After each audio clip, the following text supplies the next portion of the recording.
K수업 친구들 안녕하세요. 중간고사가 끝나고 여유로운 나날들 잘 보내고 계신가요? 서서히 만개하고 있는 푸른잎들과 함께 찾아오신 멘토님과 함께 내 인생을 바꾼 책 한 권 시작합니다.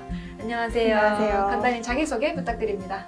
네, 안녕하세요. 저는 현재 카이스트 전기 및 전자공학부의 박사과정으로 재학 중인 천송희입니다.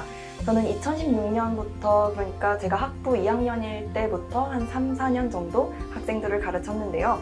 지금은 박사과정 현업에 집중하느라 학생들을 많이 못 만나고 있는데 이런 자리를 빌어서 학생들에게 인사드릴 수 있어서 정말 반갑습니다. 네, 송희 멘토님 안녕하세요. 오늘 송희 멘토님께서 소개해 주실 책은 무엇인가요? 네, 제가 소개해드릴 책은 기시미 이치로와 고가 후미타케의 미움받을 용기라는 책입니다. K수업 친구들도 많이 들어봤을 책인 것 같아요. 이 책은 방탄소년단이 읽은 책으로도 유명하죠. 또 2021년 서울대 지원자가 많이 읽은 책에 뽑히기도 했는데요. 송희 멘토님은 이 책을 어떤 계기로 읽게 되셨나요? 저도 이 책을 읽게 된 데는 특별한 계기는 없어요. 고등학교 때 대학교 입시가 끝나고 나서 가장 한가하잖아요. 그때 등교를 하는데 친구가 이 책을 읽고 있더라고요. 근데 책의 제목을 보니까 되게 흥미로워서 과연 어떤 의미를 가진 책일까 궁금해서 읽어보게 되었습니다. 그렇다면 미움받을 용기, 이 책은 어떻게 전개되고 어떤 내용을 담고 있는지 간략히 소개 부탁드립니다. 네, 책은 대화체로 도서관 사서로 일하고 있는 청년과 아들러 철학관을 설파하려는 철학자의 대화로 전개됩니다. 처음부터 굉장히 강렬한 인상을 남기는데 우리는 보통 어떤 결과를 설명할 때 그것의 원인을 찾잖아요. 그걸 보통 인과관계 혹은 인과론이라고 이야기를 하는데 이 책에서는 과거는 현재 일어난 일의 이유가 아닌 지금 나에게 있는 현실 도피의 목적을 달성하기 위한 도구로서 사용된다 라고 얘기하면서 시작돼요. 그래서 아들러가 제시하는 목적론을 청년이 비판적으로 질문하고 철학자가 답변하는 형식으로 진행돼요. 사실 많은 분들이 이 책을 읽은 만큼 꽤 유명한 책이잖아요. 어떻게 이 책이 송희 멘토님의 인생책이 되었는지 특별한 이유가 있는지 궁금합니다. 제가 고등학교 때 이 책을 읽으면서 조금 더 일찍 읽었으면 어땠을까라는 생각을 했어요. 그도 그럴 게 이게 시간이 지나면서 저의 마음에 와닿는 구절들이 달라지더라고요. 예전에는 이해가 전혀 되지 않았던 문장들이 최근에는 이해를 하려고 하지 않아도 더 마음에 와닿거나 아니면 예전에는 이해가 정말 잘 되고 좋아했던 문장이 최근에는 좀 물음표를 던지게 된다든지 그런 차이점이 있었어요. 그건 아마도 제가 이제 커가면서 가치관이나 아니면 그 가치에 대한 우선순위가 달라졌기 때문일 거라고 생각을 하거든요. 아마 시간이 지나고 나서 다시 읽게 되면 또 다르게 보이겠죠. 그래서 저는 이 책을 읽으면서 제가 18살일 때부터 그리고 또 성인이 됐을 때까지 제가 이제 살아오면서의 가치관이나 그런 느끼는 점의 변화를 알아갈 수 있는 것 같아서 간접적으로나마 체험할 수 있는 것 같아서 이 책을 인생책으로 꼽게 되었습니다. 네, 시간이 지나면 같은 문장이 다른 의미로 다가온다는 게 마냥 신기하게만 느껴지는데요. 그렇다면 이 책에서 인상 깊은 구절 한번 소개해 주실 수 있을까요? 조금 진부하다고 느껴질 수도 있지만 가장 유명한 구절을 소개해 드릴게요. 인생을 결정하는 것은 지금 여기에 있는 나 자신입니다.